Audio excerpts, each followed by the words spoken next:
Hello friends, welcome back to my channel. तो friends, आज की जो वीडियो है, इस वीडियो में हम भारतीय राष्ट्रीय आंदोलन के प्रश्नों को देखेंगे। जी हाँ दोस्तों, इस वीडियो में हमने भारतीय राष्ट्रीय आंदोलन के लगभग 100 प्रश्नों को शामिल किया है। तो दोस्तों, आप इस वीडियो को शुरू से लास्ट तक जरूर देखिएगा। इस वीडियो में हमने कुछ प्रश्नों को जो है वह प्रीवियस ईयर जो हमने करवाया था उनमें से भी प्रश्नों को शामिल किया है। तो यह वीडियो आपके लिए एक प्रकार से रिवीजन वीडियो है। आप अपने कॉपी और पेन लेकर के बैठ जाइएगा और देखिएगा कि जो प्रश्न हम करवा रहे हैं उनमें से कौन कौन से प्रश्न आपके सही हो रहे हैं, कितने प्रश्न आपके गलत हो रहे हैं। तो इससे जो है कि आपको एक अंदाज़ा लग जाएगा कि अभी जो है कि आपकी कितनी तैयारी हो गई है और कितनी तैयारी अभी और करनी है। अभी आप जान ही रहे कि आपके पास मात्र 3 से 4 दिन का समय है। तो ऐसे में आपको जो है कि रिवीजन वीडियो के तौर पर हम यह वीडियो लेकर के आए हैं। तो इसमें 100 प्रश्न लगभग शामिल किए हैं। तो इस वीडियो को आप लास्ट तक जरूर देखिएगा।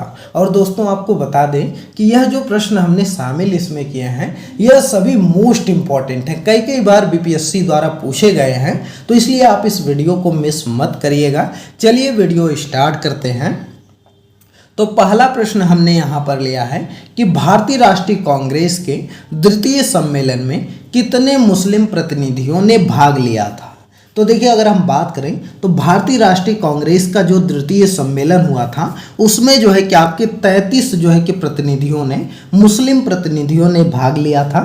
तो इस चीज़ को आप याद रखिएगा। वहीं पर अगर हम प्रथम सम्मेलन की बात करें तो प्रथम सम्मेलन में 2 मुस्लिम प्रतिनिधि ने भाग लिया था। तो इसको आप याद रखिएगा।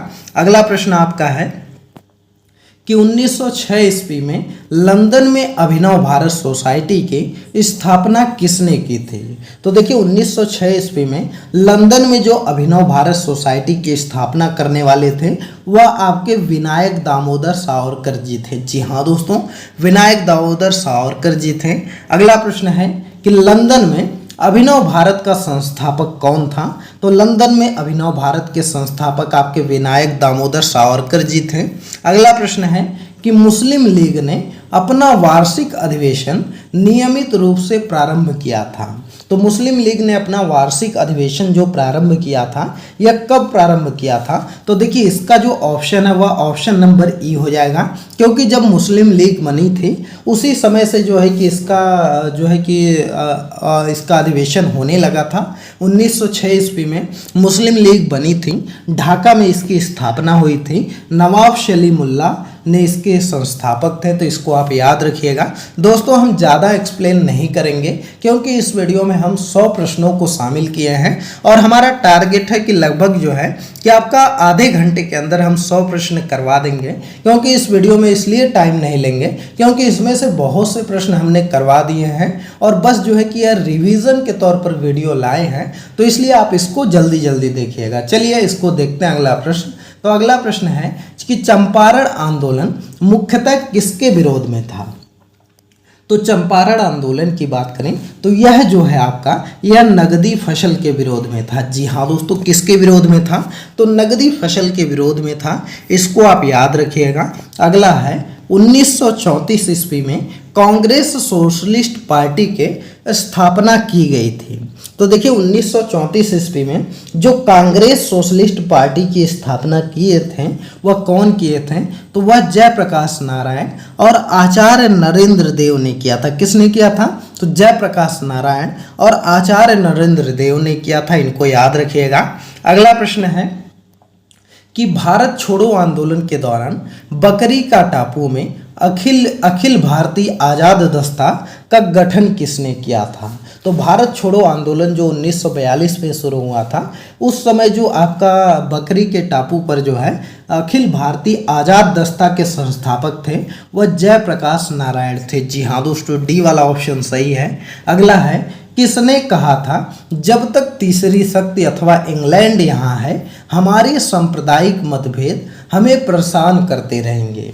तो ऐसा जो कहने वाले थे वह आपके कौन थे। तो देखिए, इसका जो सही आंसर है वह है महात्मा गांधी। महात्मा गांधी जी ने ऐसा कहा था कि जब तक जो है कि तीसरी शक्ति अथवा इंग्लैंड यहाँ पर है तब तक हमारे सांप्रदायिक मतभेद हमको परेशान करेंगे, तो इसलिए इसमें गांधी जी का ऑप्शन नहीं है, तो इसलिए ई वाला ऑप्शन आपका सही हो जाएगा। अगला प्रश्न है कि काकोरी ट्रेन डकैती कांड में जो है कि किन क्रांतिकारियों को सजा दी गई थी। तो काकोरी ट्रेन डकैती कांड में अगर हम बात करें तो कौन से ऐसे क्रांतिकारी थे, तो उसमें जो है कि आपको राम प्रसाद बिस्मिल और अशफाक उल्लाह खां को जो है कि फांसी दे दी गई थी। इसको आप याद रखिएगा। अगला प्रश्न देखते हैं। अगला प्रश्न है कि हिंदुस्तान सोशलिस्ट रिपब्लिकन आर्मी के संस्थापक नेताओं में से एक थे। तो देखिए अगर हम बात करें तो हिंदुस्तान सोशलिस्ट रिपब्लिकन आर्मी जो बनी थी, इसके संस्थापक में से आपके एक भगत सिंह थे। जी हाँ दोस्तों, एक आपके भगत सिंह थे, तो इनको आप याद रखिएगा। मोस्ट इंपॉर्टेंट प्रश्न दोस्तों यह है। इस प्रश्न को ज़्यादातर उम्मीद है कि इस बार प्रश्न में पूछ लिया जाएगा। और यह कब बना था, तो यह आपका बना था 1928 ईस्वी में। जी हाँ दोस्तों, कब बना था? 1928 ईस्वी में। दोस्तों यह वीडियो आपको कैसी लग रही कमेंट करके बताइएगा, और वीडियो पसंद आ रही है तो वीडियो को लाइक करिए, ज़्यादा से ज़्यादा शेयर करिए, और चैनल पर नए हैं तो चैनल को जरूर सब्सक्राइब करिए। चलिए अगला प्रश्न है कि निम्नलिखित में से पंक्तियों में किसने लिखा है कि सरफरोशी की तमन्ना अब हमारे दिल में है, देखना है जोर कितना बाजुए कातिल में है। तो ऐसा कहने वाले आपके बिस्मिल जी थे। कौन थे? तो बिस्मिल जी ने ऐसा कहा था, तो इनको याद रखिएगा। चलिए अगला प्रश्न देखते हैं। अगला प्रश्न भी वही आपका है, सरफरोशी की तमन्ना, तो राम प्रसाद बिस्मिल जी ने ऐसा कहा था, इनको याद रखिएगा। अगला है इनकलाब जिंदाबाद का नारा किसने दिया था। तो इनकलाब जिंदाबाद का जो नारा है यह देने वाले आपके जो थे वह भगत सिंह थे। जी हाँ दोस्तों, भगत सिंह ने इनकलाब जिंदाबाद का नारा दिया था। लेकिन पूछ लेगा अगर कि इनकलाब जिंदाबाद का नारा लिखा किसने था, तो लिखने वाले आपके जो हैं वह हसरत मोहानी हो जाएंगे। जी हाँ दोस्तों, हसरत मोहानी ने लिखा था और इसको जो है कि भगत सिंह ने फेमस किया था। अगला है मशहूर नारा इनकलाब जिंदाबाद किसने दिया था। तो मशहूर नारा इनकलाब जिंदाबाद जो देने वाले थे वह आपके जो है कि यहाँ पर देखिए हसरत मोहानी दिया है, तो इसका आंसर यही हो जाएगा। अगला प्रश्न आपका दिया गया है कि भगत सिंह, राजगुरु तथा सुखदेव को कब फांसी दी गई। तो देखिए अगर हम बात करें भगत सिंह, राजगुरु और सुखदेव को जो फांसी दी गई थी यह आपका दी गई थी 23 मार्च 1931 को। जी हाँ दोस्तों, 23 मार्च 1931 को जो है कि उनको फांसी दे दी गई थी, तो इस चीज़ को याद रखिएगा। अगला प्रश्न आपका है कि सरकार के विरोध में असेंबली में बम फेंकने के समय भगत सिंह की उम्र क्या थी। तो देखिए अगर हम बात करें तो जब असेंबली में जो है कि बम भगत सिंह ने फेंका था, तो उस समय उनकी उम्र की बात करें तो वह 21 साल से थोड़ा सा ज़्यादा थी। जी हाँ दोस्तों, कितना थी? तो 21 साल से थोड़ा सा ज़्यादा थी, क्योंकि उनका जन्म 1907 में हुआ था और सितंबर महीने में हुआ था, और उन्होंने बम फेंका था 8 अप्रैल 1929 को। तो आप जोड़ सकते हैं कि लगभग 21 साल से थोड़ा सा ज़्यादा उम्र के थे। अगला प्रश्न है अनुशीलन समिति था। मोस्ट इंपॉर्टेंट है कि अनुशीलन समिति थी। तो अनुशीलन समिति की बात करें तो यह आपका एक क्रांतिकारी संगठन था। जी हाँ दोस्तों, अनुशीलन समिति आपका एक क्रांतिकारी संगठन था। अगला है वर्ष 1913 में पटना में अनुशीलन समिति की एक शाखा की स्थापना किसने की थी। तो अगर हम बात करें पटना में तो आपका 1913 में जो अनुशीलन समिति के संस्थापक थे यह सचिंद्र नाथ सान्याल थे। जी हाँ दोस्तों, सचिंद्र नाथ सान्याल आपका आंसर हो जाएंगे। अगला प्रश्न है चिटगांव शस्त्र छापामारी की योजना बनाई थी। तो चिटगांव शस्त्रमारी की जो योजना है इसको बनाने वाले आपके कौन थे। तो वह आपके सूर्यसेन थे। जी हाँ दोस्तों, कौन थे? तो सूर्यसेन के बारे में आप याद रखिएगा। अगला प्रश्न है कि निष्क्रिय विरोध के सिद्धांत का प्रतिपादन किसने किया था। तो देखिए अगर हम बात करें निष्क्रिय विरोध के सिद्धांत का जो प्रतिपादन है यह आपके करने वाले अरविंद घोष थे। तो इनके बारे में आप याद रखिएगा, मोस्ट इंपॉर्टेंट है। इस बार आपके एग्जाम में लगभग 90% चांस है कि इससे प्रश्न आएगा कि निष्क्रिय विरोध का सिद्धांत का प्रतिपादन किसने किया था। तो यह करने वाले आपके अरविंद घोष थे।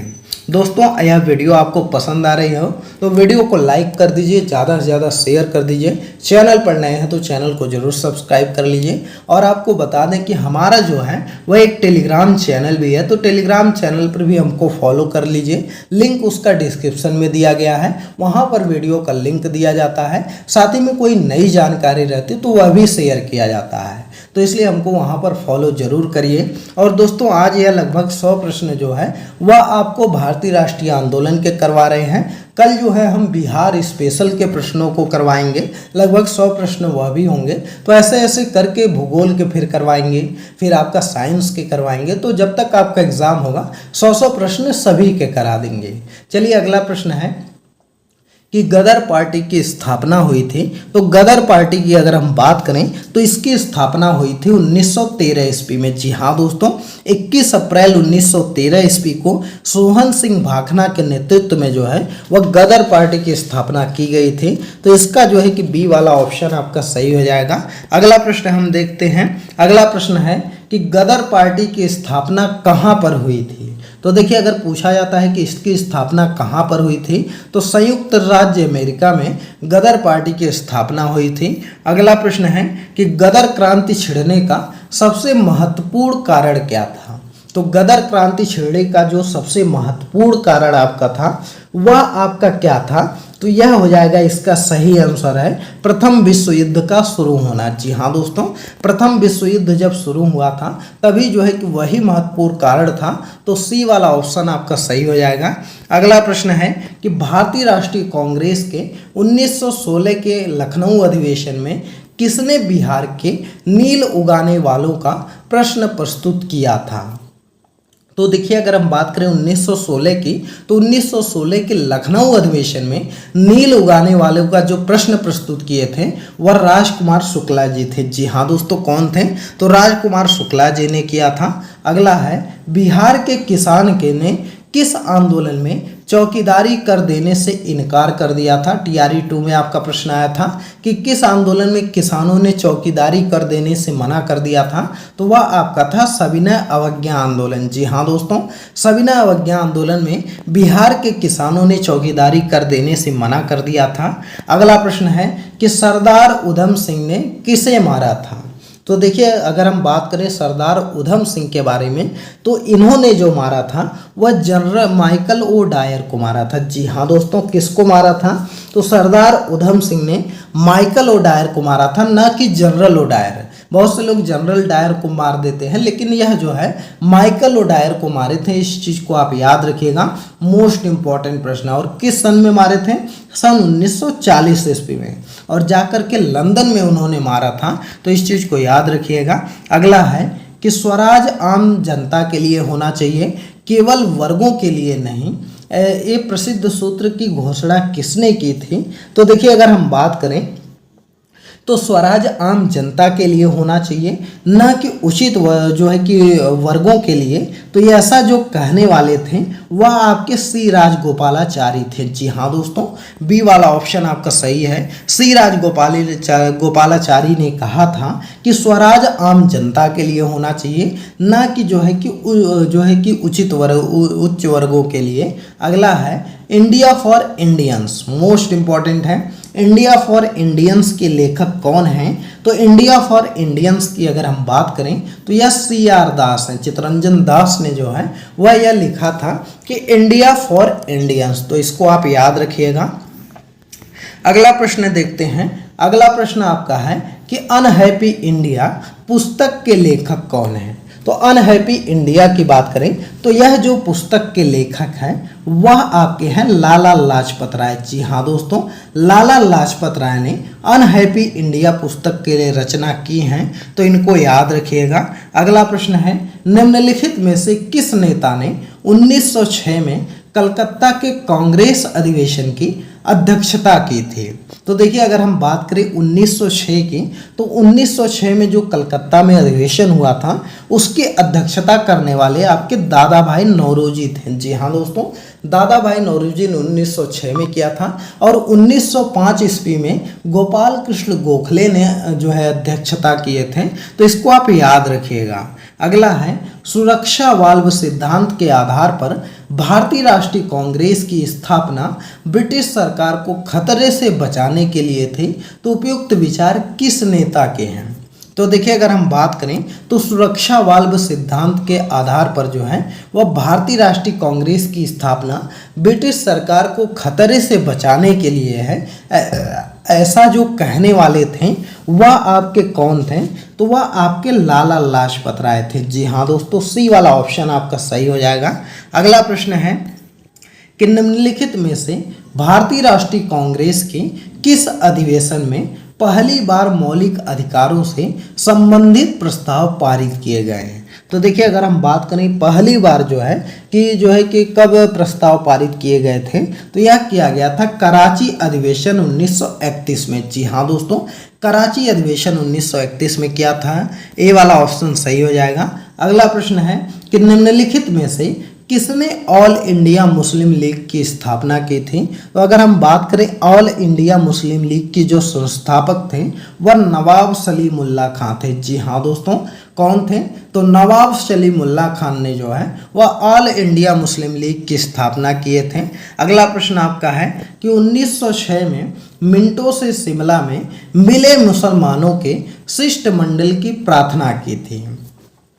तो देखिए 1906 में जो है वह मुस्लिमों से जो मिंटो जो है शिमला में जो आपका मुस्लिमों से मिल करके उन्होंने शिष्टमंडल की प्रार्थना किए थे, वह किस लिए किए थे? तो वह मुसलमानों के लिए पृथक निर्वाचन वर्ग करने के लिए वह जो है कि आपका मीटिंग वहाँ पर हुई थी। इसको याद रखिएगा। अगला प्रश्न है निम्न में से किस अधिवेशन ने भारत में पृथक निर्वाचन मंडल का आरंभ किया?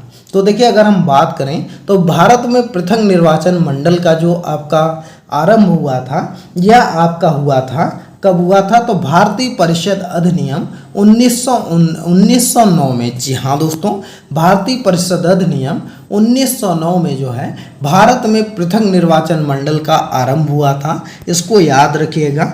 चलिए अगला प्रश्न हम लोग देखते हैं। अगला प्रश्न है कि निम्नलिखित में से किसका योगदान होम रूल लीग के स्थापना में नहीं था? तो देखिए अगर हम बात करें होम रूल लीग के स्थापना में किसका योगदान नहीं था, तो यह आपके जो सही आंसर हो जाएगा वह कौन हो जाएंगे? तो वह आपके हो जाएंगे टी.एस. अलकाट। जी हाँ दोस्तों, टी.एस. अलकाट का योगदान नहीं था। इसके अलावा आपके बाल गंगाधर तिलक भी थे, एनी बेसेंट भी थी, एम सुब्रमण्यम अय्यर भी थे। तो इनको याद रखिएगा। अगला है 1915 में होम रूल लीग की स्थापना प्रारंभ किसने किया? तो 1915 नहीं है, 1916 है। तो 1916 में होम रूल लीग की जो स्थापना हुई थी यह आपके कौन किए थे? तो देखिए इसको करने वाली एनी बेसेंट थे। जी हाँ दोस्तों, एनी बेसेंट ने जो है वह आपका 1916 ईस्वी में आपका होम रूल लीग की स्थापना किए थे और 1916 ईस्वी में ही बाल गंगाधर तिलक ने भी जो है वह होम रूल लीग की स्थापना किए थे। तो इनको याद रखिएगा। अगला प्रश्न है कि किस अधिवेशन में होम रूल समर्थक अपनी राजनीतिक शक्ति का सफलतापूर्वक प्रदर्शन कर सके थे? तो देखिए अगर हम बात करें तो वह कौन सा वर्ष था? तो वह आपका था कांग्रेस का 1916 का जो लखनऊ अधिवेशन था, उसमें जो है कि होम रूल समर्थक अपनी राजनीतिक शक्ति का सफलतापूर्वक प्रदर्शन कर सके थे। तो इसको याद रखिएगा। अगला है शिक्षा में सुधार हेतु ब्रिटिश सरकार ने सैडलर विश्वविद्यालय आयोग कब नियुक्त किया? तो देखिए शिक्षा में सुधार के लिए जो सैडलर आयोग बना वह आपका कब बना था? तो वह आपका बना था 1917 ईस्वी में। जी हाँ दोस्तों, 1917 ईस्वी में आपका बना था। तो इसको याद रखिएगा। चलिए अगला प्रश्न देखते हैं। अगला प्रश्न आपका है कि होम रूल आंदोलन में भारत के स्वतंत्रता संग्राम के एक नए चरण के आरंभ का द्योतक था क्योंकि? तो देखिए अगर हम बात करें कि होम रूल आंदोलन जो है वह भारत के स्वतंत्रता संग्राम का एक नए चरण का आरंभ का द्योतक था, क्योंकि जो है कि इसने देश में के सामने स्वशासन की एक ठोस योजना रखी थी। जी हाँ दोस्तों, क्या हुआ था कि इसने देश के सामने स्वशासन की एक ठोस योजना रखी थी। तो इसलिए इसका ए वाला ऑप्शन सही हो जाएगा। इसको याद रखिएगा। अगला प्रश्न आपका है कि 1940 में पटना महिला महाविद्यालय की स्थापना निम्नलिखित में से किस समाज द्वारा की गई थी? तो 1940 में जो आपका महिला महाविद्यालय बना था, यह जो है आपका जो है कि किस समाज के द्वारा की गई थी? तो वह आपका किया गया था sisters of the apostolic Carmel. जी हाँ दोस्तों, sisters of the apostolic Carmel के द्वारा जो है वह स्थापना की गई थी। अगला प्रश्न है, इनमें से किसने 1947 में भारत और पाकिस्तान के बीच अंतर्राष्ट्रीय सीमाएं खींचने के लिए स्थापित की गई 2 सीमा आयोगों का नेतृत्व किया था? तो देखिए, नेतृत्व करने वाले जो थे वह सिरिल रेडक्लिफ थे। तो ए वाला ऑप्शन आपका सही हो जाएगा। अगला प्रश्न है कि किसने बंगाल में महालवारी बंदोबस्त प्रणाली की शुरुआत की? तो महालवारी बंदोबस्त प्रणाली की अगर हम बात करें तो इसको जो शुरू करने वाले आपके थे वह आपके थे जो है कि ऑप्शन जो सही हो जाएगा वह आपका हो जाएगा होल्ट मैकेंजी। जी हाँ दोस्तों, होल्ट मैकेंजी जो है वह बंगाल में महालवारी बंदोबस्त प्रणाली शुरुआत किए थे। अगला प्रश्न है, 1940 में विनोबा भावे ने व्यक्तिगत सत्याग्रह कहाँ से प्रारंभ किया? तो व्यक्तिगत सत्याग्रह की अगर हम बात करें तो इन्होंने जो है वह पवनार महाराष्ट्र से अपना जो है वह व्यक्तिगत सत्याग्रह की शुरुआत की थी। जो विनोबा भावे थे यह प्रथम सत्याग्रही थे, वहीं पर जवाहरलाल जो थे वह द्वितीय सत्याग्रही थे। तो इनको याद रखिएगा, पूछा जाता है। अगला है, 1918 में मॉन्टेग्यू फोर्ट सुधारों पर कांग्रेस ने एक महत्वपूर्ण रुख अपनाया जिसके कारण पुराने उदारवादी अवशेष टूट गए, जिसमें कि सप्रू, जयकर और चिंतामणि थे, वो जिन्होंने गठन किया था। तो क्या गठन किया था? तो उन्होंने इंडियन नेशनल लिबरल फेडरेशन का जो है वो गठन किया था। तो यह लोग जो है कि अलग हो गए थे, तो इनको आप याद रखिएगा। अगला प्रश्न है कि नोआखाली काल में महात्मा गांधी के सचिव कौन थे? तो देखिए, नोआखाली काल में अगर हम बात करें तो महात्मा गांधी के आपके सचिव कौन थे? तो वह आपके थे प्यारेलाल। जी हाँ दोस्तों, कौन थे? तो प्यारेलाल सचिव थे, तो इनको याद रखिएगा। चलिए अगला प्रश्न देखते हैं। अगला प्रश्न है कि निम्न में से महात्मा गांधी का भारत में पहला सत्याग्रह कौन सा था? तो देखिए, महात्मा गांधी का भारत में पहले सत्याग्रह की बात करें तो वह आपका चंपारण का था। जी हाँ दोस्तों, 1917 में जो चंपारण में उन्होंने नील आंदोलन किया था वही उनका प्रथम सत्याग्रह था। अगला है, महात्मा गांधी की दक्षिण अफ्रीका के वापसी पर इनमें से किस घटना के कारण उनको प्रसिद्धि मिली थी? तो जब वह वापस आए थे तो जो चंपारण सत्याग्रह किया था वहीं से उनको ज़्यादातर प्रसिद्धि मिली थी, तो इसको याद रखिएगा। अगला है, निम्नलिखित में से कौन सा भारत में गांधी जी का प्रथम सत्याग्रह आंदोलन था जिसमें उन्होंने सविनय अवज्ञा का प्रयोग किया? तो देखिए, सविनय अवज्ञा का जो प्रयोग किए थे वह चंपारण आंदोलन में ही उन्होंने किया था, तो इसको आप याद रखिएगा। अगला है, किसने जो है कि यूरोपियन नील बागान मालिकों द्वारा किसानों के शोषण की तरफ गांधी जी का ध्यान आकर्षित किया था? तो देखिए, अगर हम बात करें तो गांधी जी का जो ध्यान आकर्षित करने वाले थे वह आपके थे राजकुमार शुक्ल। जी हाँ दोस्तों, बी वाला ऑप्शन आपका सही हो जाएगा। अगला प्रश्न है कि गांधी जी को विशेष रूप से चंपारण आने और वहाँ के कृषकों को दयनीय स्थिति को देखने हेतु अनुग्रह जो किया था वह आपके राजकुमार शुक्ल जी थे। अगला प्रश्न है, देखिए एक ही प्रश्न को कितनी तरह से जो है कि घुमा घुमा कर पूछा है, तो इसलिए हम जो है कि सभी को शामिल कर लिए हैं जिससे कि आपको किसी भी तरह से पूछे तो वह छूटे नहीं।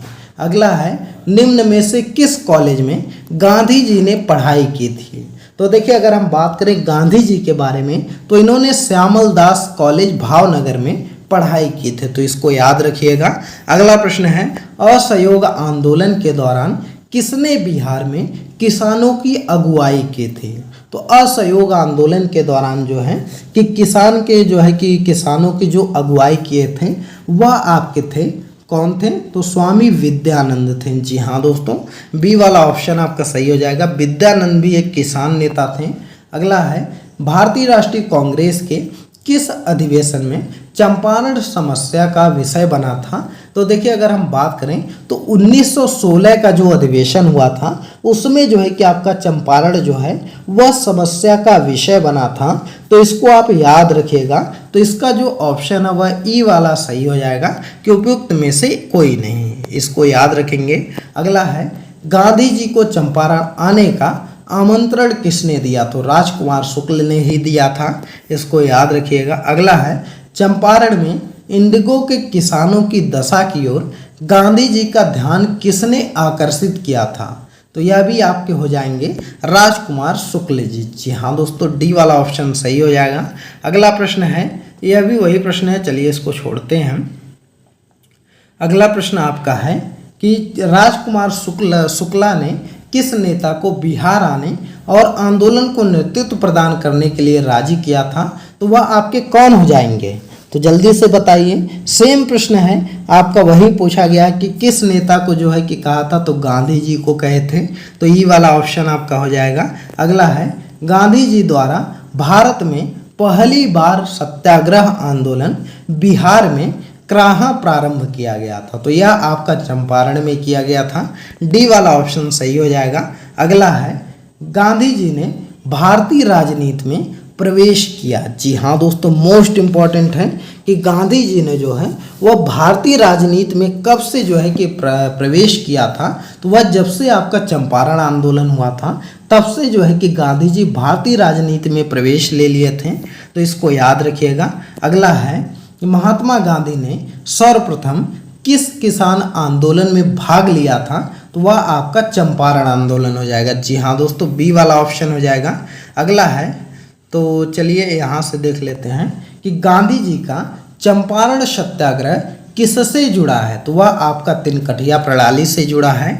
अगला है चंपारण नील आंदोलन के राष्ट्रीय नेता कौन थे? तो आपके महात्मा गांधी जी हो जाएंगे। दोस्तों यह जल्दी जल्दी करवा रहे हैं क्योंकि यह सभी प्रश्न आपके एग्जाम में पूछे गए हैं, इसलिए हमने लगभग जो है कि चंपारण का 10 से 12 क्वेश्चन आपको दिखाया और इसलिए हमने शामिल किया है क्योंकि यह प्रीवियस ईयर में पूछे गए प्रश्न हैं। आपका TRE 1, TRE 2, TRE 3 के जो पेपर हुए उसमें कुछ पूछे गए हैं, कुछ जो है कि आपका जो BPSC TRE करवाता PRE का एग्ज़ाम उसमें जो है कि यह सभी प्रश्न आए हुए हैं, इसलिए हमने उसको शामिल कर लिया।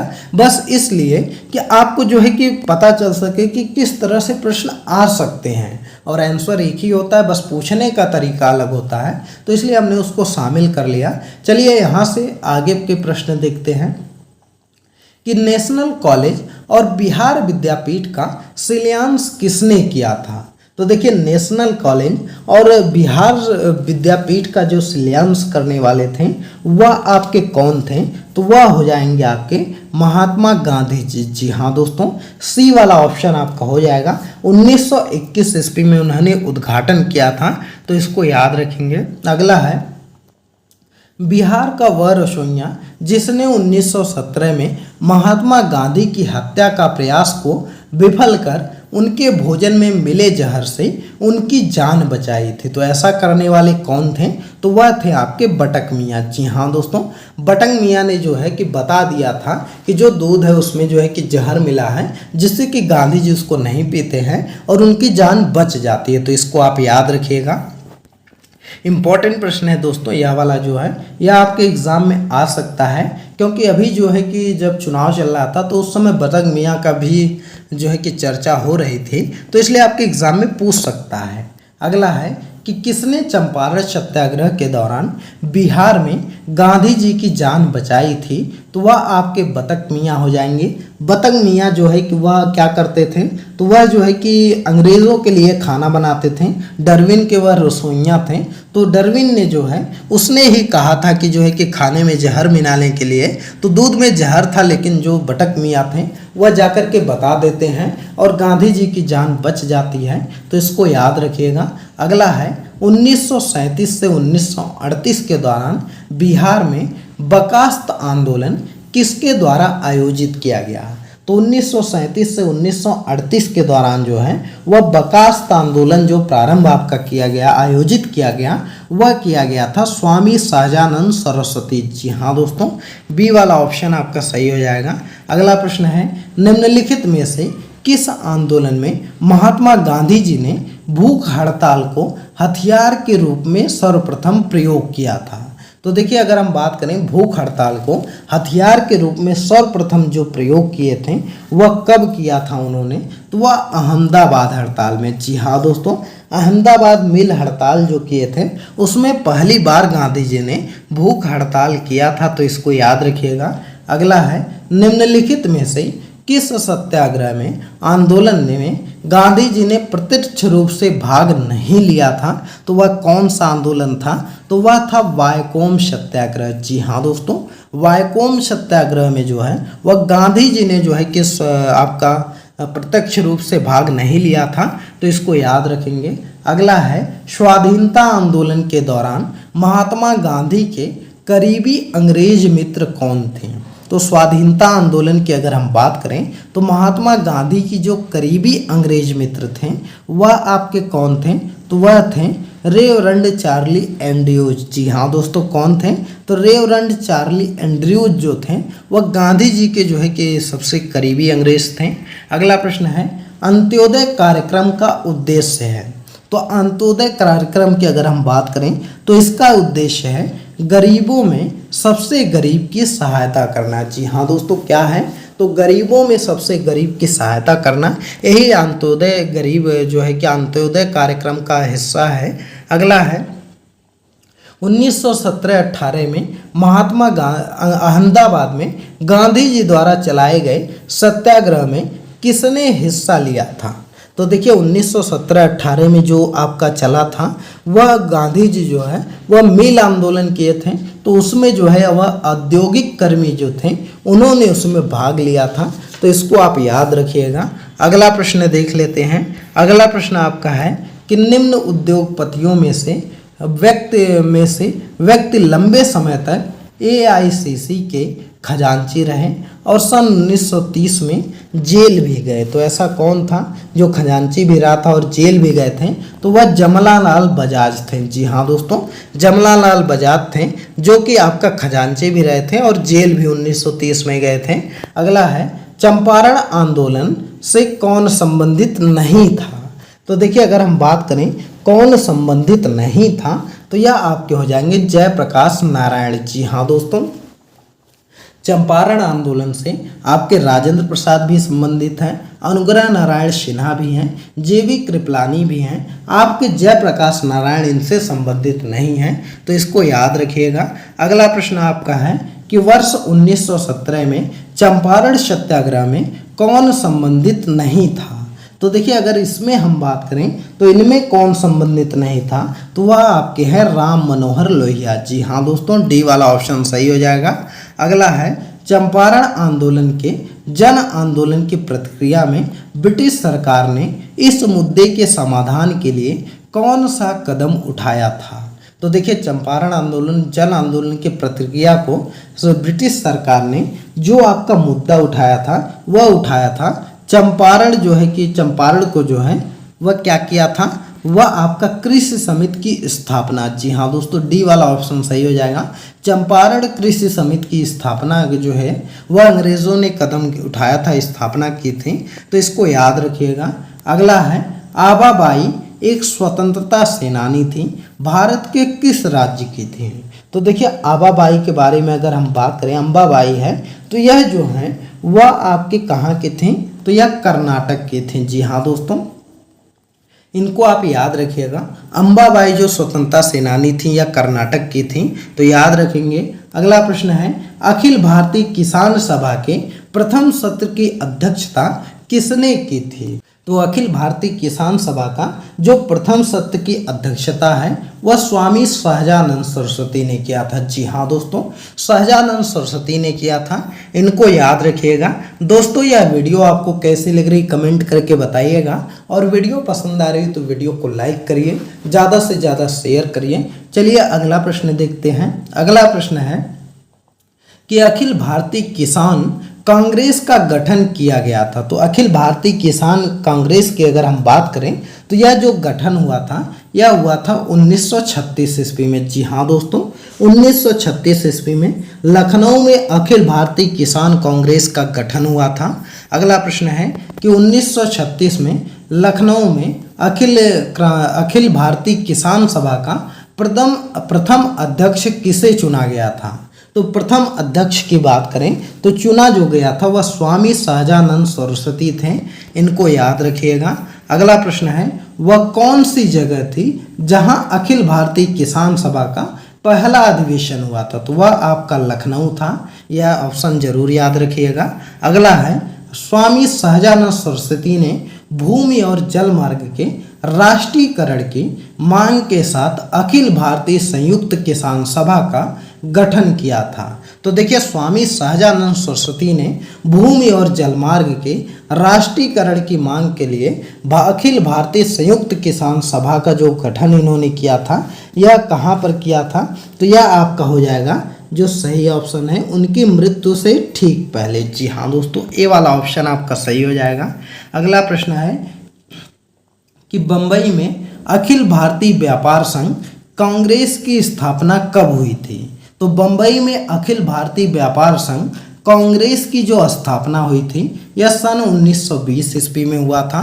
अगला प्रश्न है, अखिल भारतीय ट्रेड यूनियन कांग्रेस के प्रथम अध्यक्ष कौन थे? तो अगर हम बात करें अखिल भारतीय ट्रेड यूनियन कांग्रेस के जो प्रथम अध्यक्ष थे वह आपके लाला लाजपत राय थे। जी हाँ दोस्तों, अखिल भारतीय ट्रेड यूनियन के जो अध्यक्ष थे यह आपके लाला लाजपत राय थे, तो इसको याद रखिएगा। अगला प्रश्न है, कम्युनिस्ट इंटरनेशनल का सदस्य बनने वाला पहला भारतीय कौन था? तो कम्युनिस्ट इंटरनेशनल का सदस्य बनने वाला पहला जो भारतीय था वह आपका एम.एन. रॉय थे। जी हाँ दोस्तों, एम.एन. रॉय जो हैं वह कम्युनिस्ट इंटरनेशनल के पहले सदस्य थे।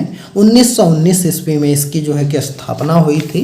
अगला प्रश्न आपका है कि भारतीय उच्चायुक्त के पद का सृजन किस अधिनियम से हुआ?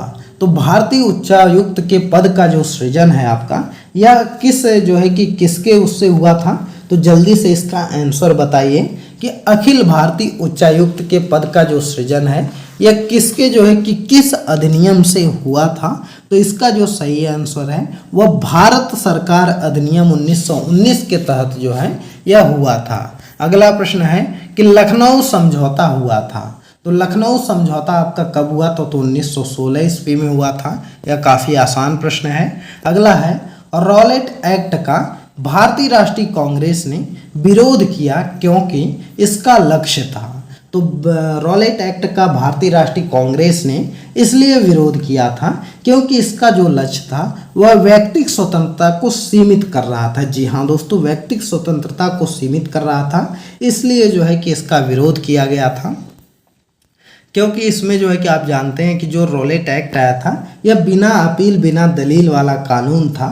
चलिए अगला प्रश्न देखते हैं। तो अगला प्रश्न आपका है कि जलियांवाला बाग में प्रदर्शन के लिए लोग क्यों जमा हुए थे? तो देखिए, अगर हम बात करें तो जलियांवाला बाग में प्रदर्शन के लिए लोग इसलिए जमा हुए थे क्योंकि जो है किचलू और सत्यपाल को बंदी बना लिया गया था और उसी का वह लोग विरोध कर रहे थे। तो इसलिए बी वाला ऑप्शन जो है वह आपका सही हो जाएगा। तो इसको आप याद रखिएगा, किसके विरोध में जलियांवाला बाग में लोग प्रदर्शन कर रहे थे? तो जो किचलू और सत्यपाल के अंग्रेजों ने बंदी बनाया था रॉलेट एक्ट के तहत, उसी के विरोध में लोग जमा हुए थे, तो इसको याद रखेंगे। अगला प्रश्न आपका है कि रविंद्रनाथ टैगोर ने अपनी नाइटहुड की उपाधि किस कारण त्याग दी थी? तो रविंद्रनाथ टैगोर के बारे में बात करें तो उन्होंने जो नाइटहुड की उपाधि आपकी त्याग दी थी वह त्याग दी थी जलियांवाला बाग हत्याकांड के लिए। जी हाँ दोस्तों, जलियांवाला बाग हत्याकांड जब होता है इनको पता चलता है तो यह जो नाइटहुड की इनको उपाधि मिली थी उसको यह त्याग देते हैं। अगला है, वर्ष 1919 में भारतीय इतिहास से संबंधित है। तो भारतीय इतिहास से अगर हम बात करें तो क्या संबंधित है? तो 1919 जो है यह आपका जलियांवाला बाग त्रासदी से संबंधित है, यह तो आप जानते ही हैं। अगला है कि अमृतसर के जलियांवाला बाग में भीड़ का दमन हुआ था।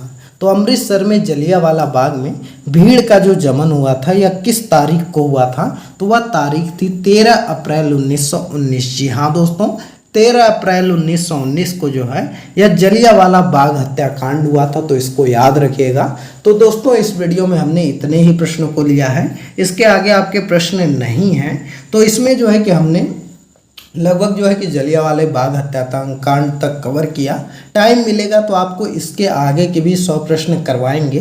तो जो है कि इसके आगे कल जो है हम बिहार स्पेशल 100 प्रश्न ला रहे हैं, तो उसको आप जरूर देखिएगा। बहुत ही अच्छी वीडियो है, उसमें बहुत से इंपॉर्टेंट प्रश्न हैं। तो इसलिए जो है कि चैनल पर नए हैं तो चैनल को भी सब्सक्राइब कर लीजिए और जो है कि बेल आइकन भी ऑन करके रखिएगा, जिससे कि वीडियो अपलोड करेंगे तो आप तक उसकी नोटिफिकेशन सबसे पहले पहुंच जाएगी। और सबसे इम्पॉर्टेंट है कि आप जो है कि हमको टेलीग्राम पर भी फॉलो कर लीजिए, क्योंकि टेलीग्राम पर जो है कि हम वीडियो का लिंक भी देते हैं, जब कोई नई जानकारी रहती तो वह भी शेयर करते हैं। तो इसलिए डिस्क्रिप्शन में वीडियो के उसका लिंक दिया गया है, आप वहां से जाइए, हमको टेलीग्राम पर फॉलो कर लीजिए। चलिए दोस्तों, इस वीडियो को स्टॉप करते हैं।